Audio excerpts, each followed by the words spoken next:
무엇인가에 익숙해진다는 것, 혹은 누군가에게 익숙해진다는 것은 우리에게 편안함과 편리함, 그리고 친근감과 효율감을 가져다 줍니다. 그러니까 익숙해진다는 것은 굉장히 좋은 것이죠. 하지만 그 익숙함에 빠져들게 되면 우리는 소중한 것들을 잃어버리기도 합니다. 가장 대표적인 게 가족이죠. 부모님이 나의 곁에 계시는 것 너무나 익숙하고 당연한 일입니다. 사랑하는 자녀들이 내 곁에 있는 것 너무나 익숙하고 당연한 일이죠. 하지만 이 모든 것들이 익숙해지다 보면 가족의 소중함을 잃어버리게 될 수도 있다는 것입니다. 반대로 부정적인 것들에 익숙해지는 경우도 있습니다. 예전에 우리가 코로나 처음 시작될 때 현장에서 예배드릴 수 없는 상황이 있었습니다. 처음에는 말도 안 되는 일이 일어나고 있다고 생각을 했죠. 예배가 멈춰지고 이 교회 안에 올 수 없을 때 얼마나 가슴을 치고 눈물을 흘렸는지 모릅니다.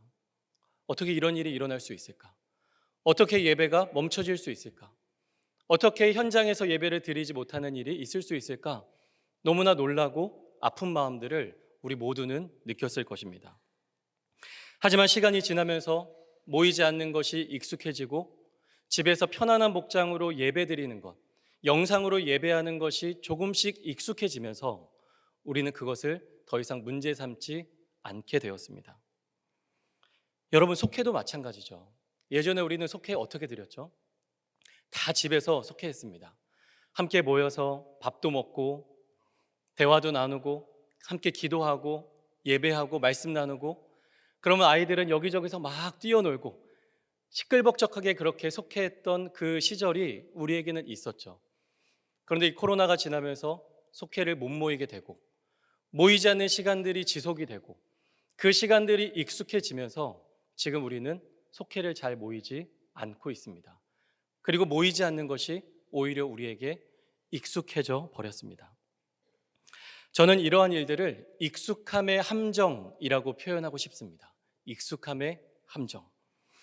사랑하는 여러분, 오늘 우리가 말씀을 나누는 가운데 익숙함이라는 함정에 빠져서 우리가 잃어버리고 있던 소중한 것들을 다시 한번 회복하게 되는 이 시간이 될 수 있기를 간절히 축원합니다. 느헤미야 13장은 성벽 봉헌식 이후에 있었던 느헤미야의 개혁에 대한 내용이 나오고 있습니다. 13장 1절부터 3절까지는 이스라엘 백성들 가운데 섞여 있던 이방 민족들, 특별히 암몬과 모압 족속들을 그들의 공동체에서 분리시켜내는 그러한 일을 했습니다. 13장 1절부터 2절까지를 먼저 읽어보겠습니다. 1절과 2절 함께 읽겠습니다. 시작.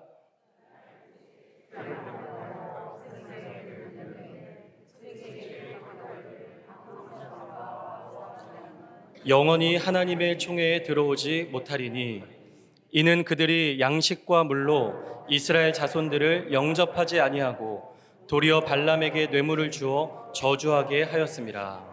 아멘. 여기까지 읽겠습니다. 여러분, 암몬과 모압 족속이 어떤 사람들이었냐면 이 암몬과 모압은 아브라함의 조카 롯의 후예들입니다. 그러니까 혈통적으로는 이스라엘 민족과 굉장히 가까운 민족이 이 암몬과 모압 족속이었다는 거예요. 그런데 이 암몬 족속과 모압 족속들은 이스라엘 백성들이 광야를 지날 때 그들을 도와주지 않았습니다. 양식과 물로 그들을 대접하지 않았어요. 그리고 오히려 점술가였던 발람을 사주해서 이스라엘 백성들을 저주했습니다. 민수기 25장을 보면 또 한 가지 중요한 사건이 나옵니다.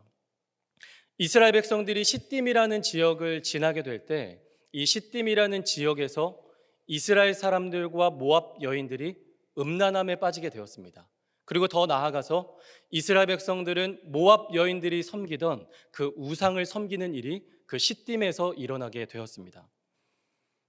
그러니까 이 모압과 이방 사람들, 이 사람들은 하나님의 역사를 방해하고 하나님의 백성들을 저주하고 하나님의 백성들이 우상에게 빠지도록 했던 그런 민족이었다는 거예요. 그래서 하나님은 이 암몬과 모압 족속들을 이스라엘 공동체 안으로 들어오지 못하도록 금지하셨던 것입니다. 이방 민족들이 공동체로 들어와서 그들과 결혼하고 그들 사이에서 가족을 낳고 그들과 이웃이 되어 살아가는 것은 단순히 인간관계의 문제는 아니었습니다. 그들과 더불어 살아가면서 그들의 종교, 그들의 가치관, 그들의 삶의 방식을 받아들이고 거기에 익숙해져 가면서 자신들도 모르는 사이에 그들이 섬기던 신, 그들의 우상을 받아들이게 되었다는 겁니다. 그러면서 내가 누구에게 속한 사람인가, 내가 누구의 백성인가, 이런 자신의 정체성을 점점 잃어버리게 되었다는 거예요. 하나님께서 이방 민족들을 공동체로 들어오지 못하게 금지하신 이유가 바로 여기에 있는 것입니다. 하나님의 백성이라는 정체성을 잃어버리지 않게 하기 위해서입니다. 우리가 잘 아는 다니엘이라는 사람은요, 바벨론의 포로로 끌려갔지만 바벨론의 왕 느부갓네살이 주는 음식을 먹지 않았습니다. 왜 먹지 않았을까요? 음식이 입에 맞지 않아서 안 먹은 것일까요? 여러분, 그렇지 않습니다. 왕이 주는 음식이 얼마나 귀하고 값진 음식들이었겠습니까? 그것이 단순히 입에 맞지 않아서 먹지 않은 것이 아니라 다니엘은 바벨론의 음식, 그리고 바벨론의 문화, 바벨론의 생활 방식에 익숙해져서 자신이 하나님의 백성이라는 사실을 잃어버리게 될까 봐 바벨론의 모든 것들을 거부했던 것입니다. 그래서 다니엘은 왕이 주는 음식을 먹지 않고 오히려 예루살렘을 향해서 3번씩 매일 기도하며 내가 이 바벨론에 속한 사람이 아니라 나는 하나님에게 속한 사람이라는 그 정체성을 끊임없이 가슴속에 새기고 있었던 것입니다. 하나님의 백성이라는 이 정체성을 지키기 위해서 바벨론의 문화에, 그 음식에 익숙해지는 것을 다니엘은 거부했다는 거예요. 여러분에게 한번 이런 질문을 드려보고 싶습니다. 여러분 동의하시면 아멘으로 대답해 주시면 됩니다. 여러분은 지난 한 주간 세상 속에서 평안하셨나요? 대답이 적은 걸 보니까 다들 힘들게 한 주를 사신 것 같습니다. 다시 한번 묻겠습니다. 여러분 지난 한 주 동안 세상에서 평안하셨습니까? 그렇다면 또 다른 질문을 하나 드려보겠습니다. 여러분은 하나님 나라에 속한 하나님의 백성이십니까? 자, 이 두 질문에 2번 다 아멘으로 대답하신 분들이 계신다면 우리는 우리의 삶을 주의 깊게 돌아봐야 됩니다. 내가 하나님 나라에 속한 하나님의 백성인데 내가 이 세상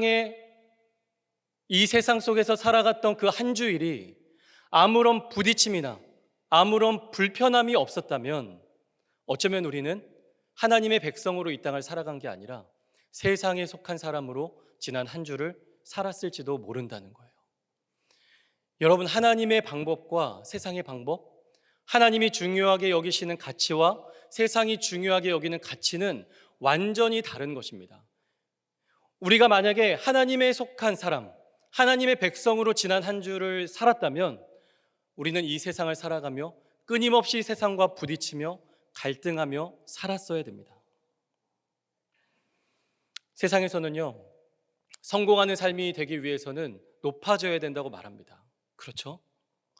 근데 하나님은 뭐라고 말씀하십니까? 우리가 높아지기 위해서는 낮아져야 된다고 말씀을 하시죠. 우리가 세상에서 무엇인가 당한 일이 있으면 세상에서는 이렇게 말합니다.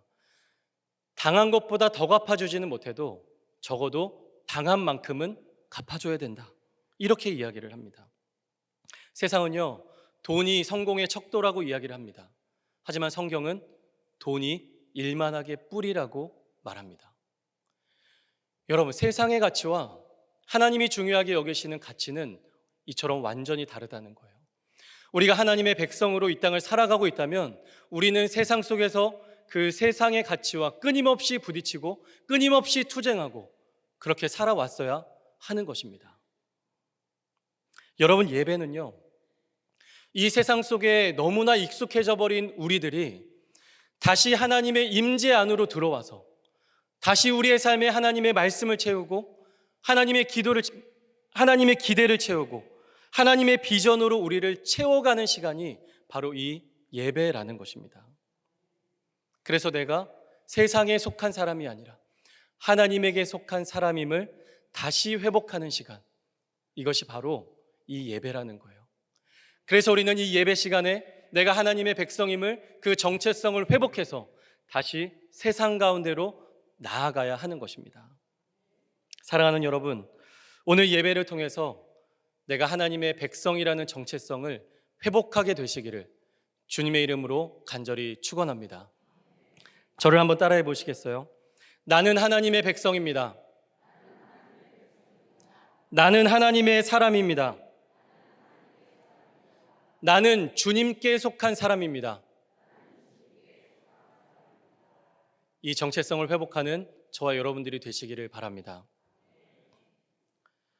자, 이제 이스라엘 백성들은 그들 가운데 섞여 있던 이방 민족들, 특별히 암몬과 모압 족속들을 철저하게 분리해냈습니다. 여기까지가 13장 1절부터 3절까지의 내용이에요. 자, 그런데 바로 다음에 나오는 4절에 도무지 이해할 수 없는 내용이 나오고 있습니다. 자, 4절을 한번 읽어볼까요? 4절과 5절 초반부까지를 함께 읽겠습니다. 시작.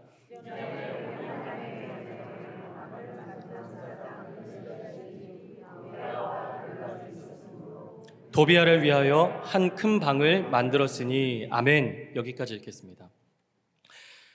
여러분, 여기에 등장하는 도비아는요, 하나님께서 이스라엘 공동체 안으로 들어오는 것을 금지하셨던 바로 암몬 사람이었습니다. 그리고 이 암몬 사람 도비아는 예루살렘 성벽이 재건되는 과정에서 이스라엘 백성들을 방해하고 비방하고 공격했던 그런 사람이 바로 암몬 사람 도비아였습니다. 자, 그런데 성전을 관리하던 제사장 엘리야십이 그 성전 안에 암몬 사람 도비아를 위한 큰 방을 만들어 주었다는 것입니다. 여러분, 이거 너무나 놀라운 사실 아닙니까? 이해하기 쉽게 설명을 하면 지금 우리 교회 저 작은 예배실에 이슬람 사원을 만들어 준 것과 똑같은 상황이라는 거예요. 정말 말도 안 되는 일이 일어난 거죠. 하나님이 절대 영원히 그들을 우리 가운데 들어오지 못하게 해라 라고 말했던 바로 그 암몬 사람 도비아를 성전 안으로 끌어들여서 그를 위한 방을 만들어줬다는 거예요. 어떻게 이런 일이 일어날 수 있었을까요? 자, 6절, 7절 말씀을 한번 읽어볼까요? 6절, 7절입니다. 시작.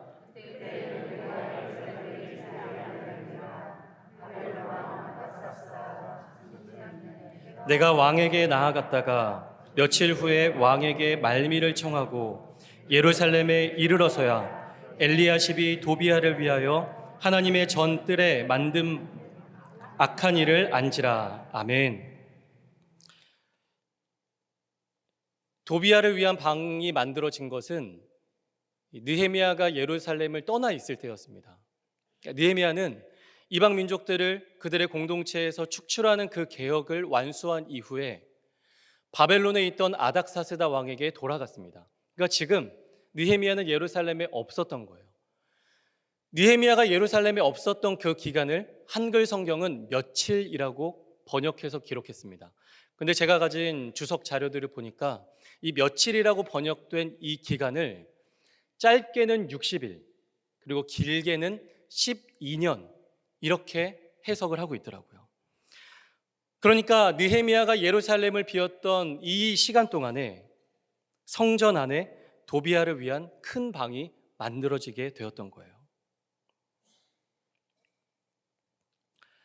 이것은 이스라엘 공동체 안에 이방 민족들이 얼마나 깊숙이 침투해 있었는지를 상징적으로 보여주는 사건이었습니다. 여러분, 어떻게 이런 일이 생기게 되었을까요? 제가 이런 질문을 가지고 묵상하다가 오늘 읽었던 이 본문 안에서 한 가지 단서를 발견하게 되었습니다.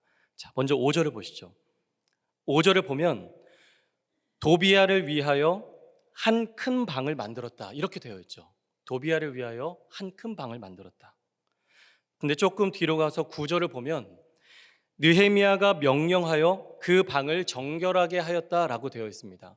그런데 여기 9절에 나오는 그 방은 히브리 원어로 보면 복수형으로 되어 있다는 것을 알 수 있어요. 그러니까 암몬 사람 도비야를 위한 방이 하나가 아니었다는 겁니다.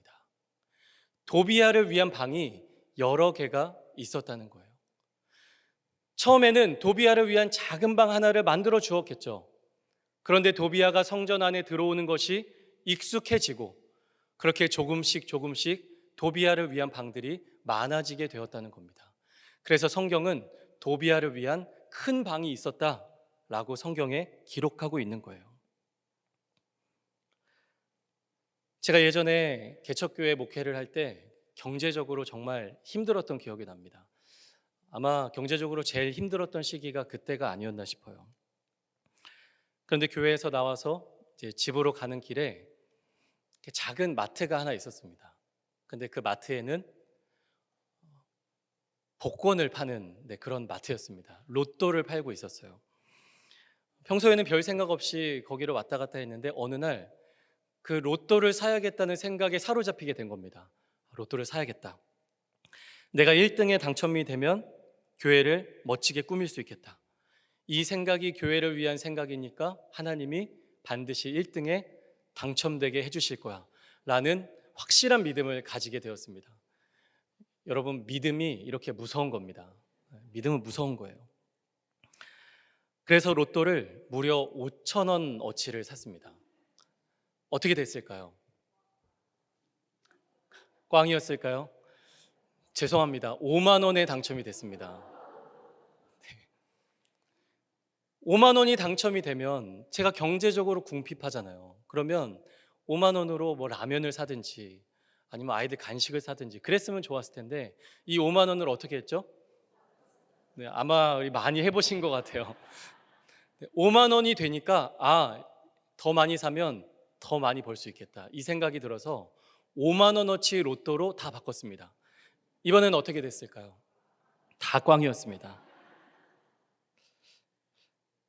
여러분, 제가 부끄러운 고백을 하려고 하는 거예요. 그때 저에게는 돈이 정말로 중요했거든요. 그런데 돈이 필요하다, 돈이 있어야 뭔가가 해결될 수 있다라는 그 작은 생각이 제 마음속에 탁 자리 잡게 되니까 그때부터는 제 모든 생각이 돈에 대한 생각만 나는 겁니다. 일어나는 모든 일들이 다 돈으로 환산이 되고 다 돈으로 보이기 시작하는 거예요. 교회 오시는 성도님들도 죄송하지만 돈으로 보이기 시작했습니다. 고등학생 일주일에 1,000원, 직장인 일주일에 10,000원, 이렇게 성도님들이 보이기 시작하는 거예요. 그리고 늘 상상하는 겁니다.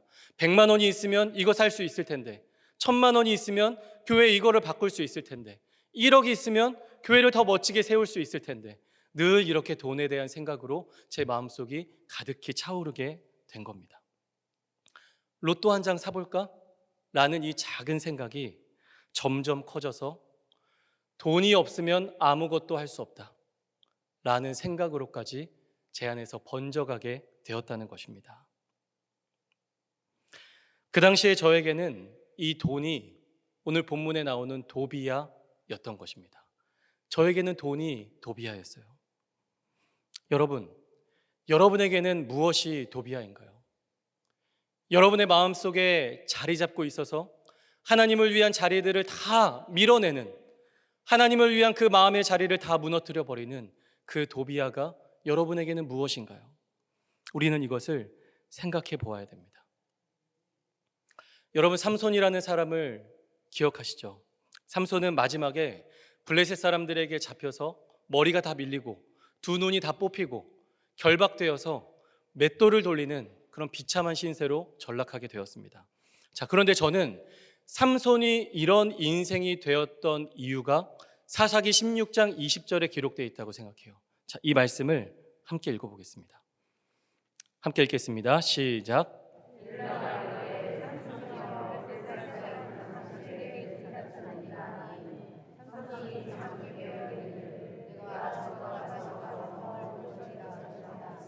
여호와께서 이미 자기를 떠나신 줄을 깨닫지 못하였더라. 아멘.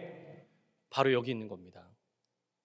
삼손은 하나님이 자신에게 힘을 주시고 늘 승리했던 그 승리에 익숙해져 버렸습니다. 그래서 이방 민족들을 경계하지 않고 오히려 그들에게 다가가서 그들과 교제하고 심지어는 이방 여인과 사랑에 빠지는 것도 서슴지 않았습니다. 그렇게 하나님과 멀어진 채로 살아가는 삶에 너무 익숙해져서 여호와께서 이미 자기를 떠나신 것을 미처 깨닫지 못했다는 겁니다. 하나님이 나를 떠나버리셨다는 사실을 깨닫지 못하고 여전히 내가 힘을 떨칠 수 있을 것이라고 착각했다는 거예요. 여러분, 삼손이 무너진 이유가 바로 여기에 있는 겁니다. 익숙함에 무뎌져서 하나님과 멀어져 버린 자신을 깨닫지 못했던 바로 이 모습. 여러분, 이것은 굉장히 무서운 일입니다. 우리도 우리의 삶을 늘 점검해야 됩니다. 우리의 삶에는 하나님을 위한 공간이 있습니다. 하나님을 위한 방이 있다는 거예요. 하나님으로만 채워질 수 있고 하나님으로만 채워야 되는 그런 공간이 우리 안에는 있습니다. 그런데 그곳에 하나님 아닌 다른 것들이 자리를 잡기 시작하면 비록 처음에는 그것이 작은 것이라고 할지라도 그것은 점점 커져서 우리 안에 하나님이 계실 공간을 다 밀어내고 다 무너뜨리게 될 것입니다. 나도 모르게 서서히 그렇게 되는 거예요.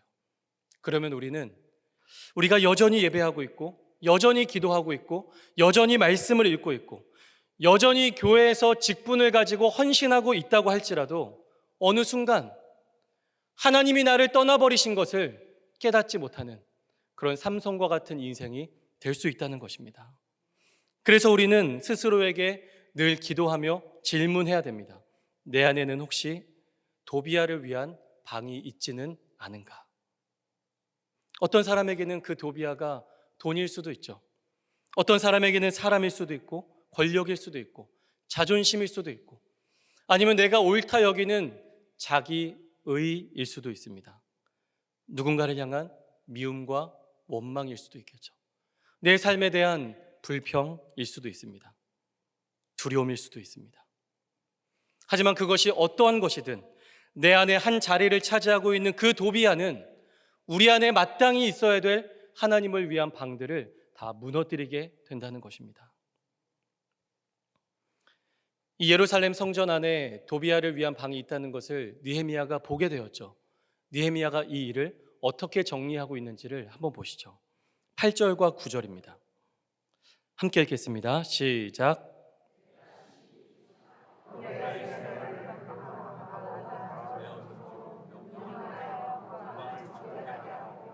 하나님의 전의 그릇과 소재물과 유향을 다시 그리로 들여 놓았느니라.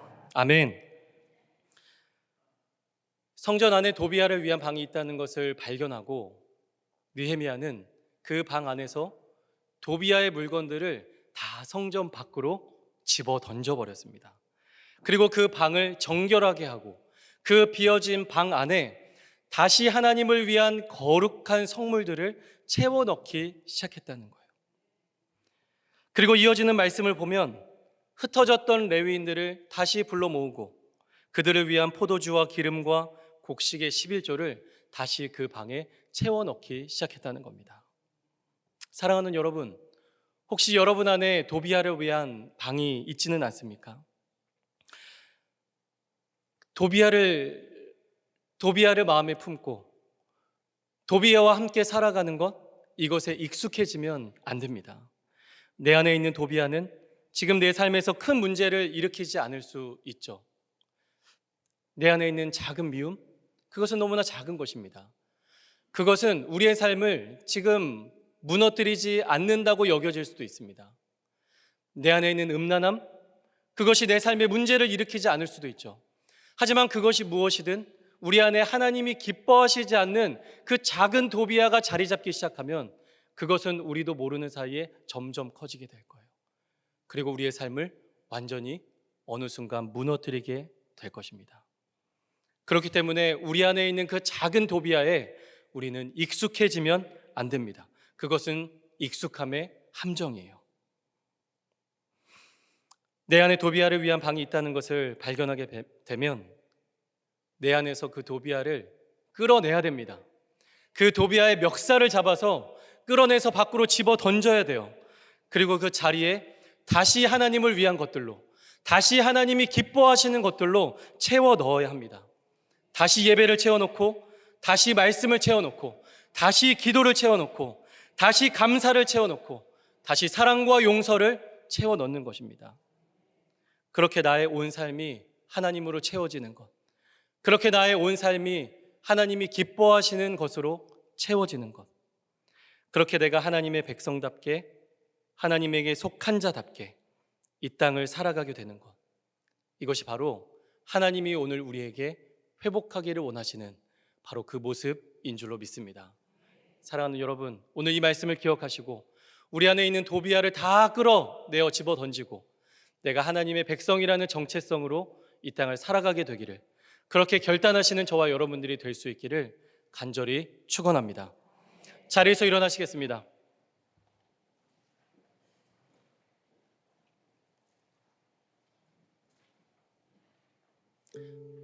우리 함께 결단하며 찬양하겠습니다.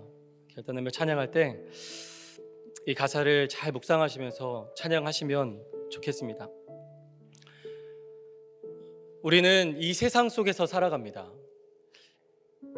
예배를 드리는 시간만 놓고 봐도 우리는 예배 안에 있는 시간보다 세상에 있는 시간이 훨씬 더 많죠. 그래서 우리는 세상의 것들에 너무나 익숙해져서 살아갑니다.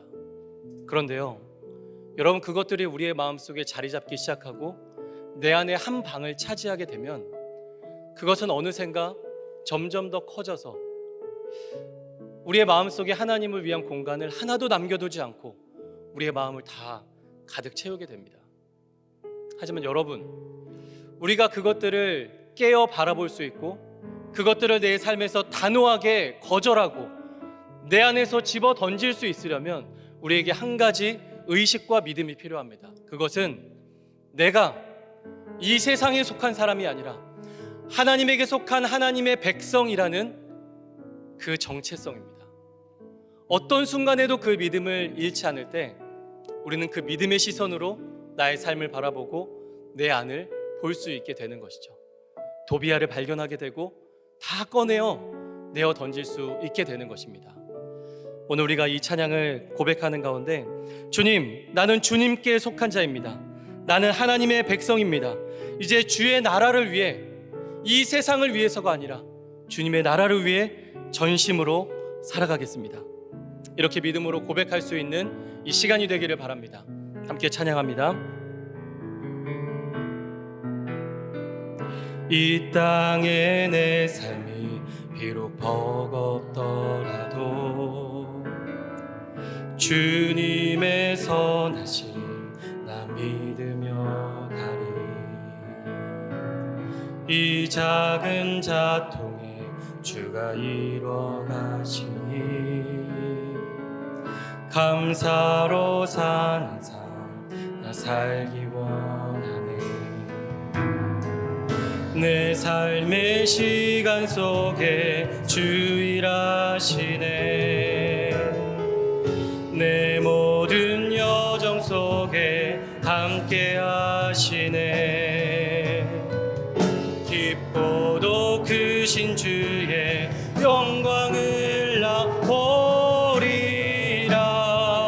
위대하신 주, 나는 주님께 속한 자 되어 주의 나라 위해 전심으로 살리라. 주의 마음에 합한 자 되어 맡기신 소명이. 우리 다시 한번 찬양합니다. 나는 주님께 속한 자, 나는 주님께 속한 자 되어 주의 나라 위해 전심으로 살리라. 주의 마음에 합한 자 되어 맡기신 소명이. 우리 다시 한번 찬양합니다. 나는 주님께, 나는 주님께 속한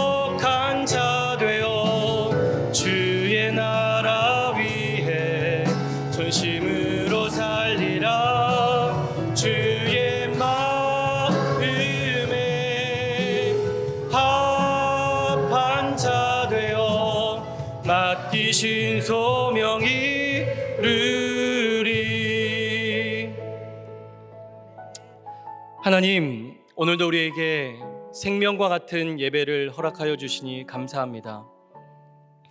하나님, 우리는 너무나 연약해서 이 세상 속을 살아가며 세상의 영향을 받고 세상의 가치를 마음에 품고 세상 사람들이 추구하는 것을 소망하며 살아가고 있음을 고백합니다. 하지만 하나님, 오늘 이 시간에 이 말씀을 통해 내가 세상에 속한 사람이 아니라 하나님에게 속한 하나님의 백성임을 다시 한번 회복하게 하시니 감사합니다. 주님, 우리의 마음속에 하나님이 기뻐하시지 않는 세상의 모든 것들을 다 내어 던지고 우리의 마음을 하나님으로 채워가는 하나님의 사람들이 될 수 있도록 인도하여 주시옵소서. 그리하여 세상에 물들어 세상에 지고 세상을 쫓아 살아가는 인생이 되지 않게 하시고 하나님의 백성으로서 세상을 이기며 살아가는 하나님의 백성으로 매일매일을 살아갈 수 있도록 우리 모두를 붙들어 주시옵소서. 하나님, 우리 안에 있는 도비아를 발견하고 내어 던지기를 소망합니다. 그것이 작은 것이라고 할지라도 결국은 그것이 우리의 삶을 집어삼키는 것임을 깨닫게 하시고 하나님이 기뻐하시지 않는 작은 것들, 하나님의 마음에 합하지 않는 그 작은 생각들, 그 모든 도비아를 우리의 마음속에서 내어 던지게 하여 주시옵소서. 이번 한 주가 그런 한 주가 되기를 원합니다. 하나님의 마음으로 채워가는 한 주가 되게 하여 주옵소서.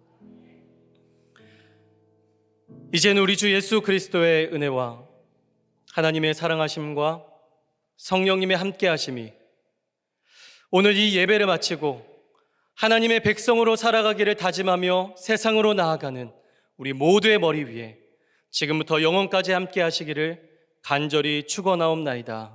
아멘.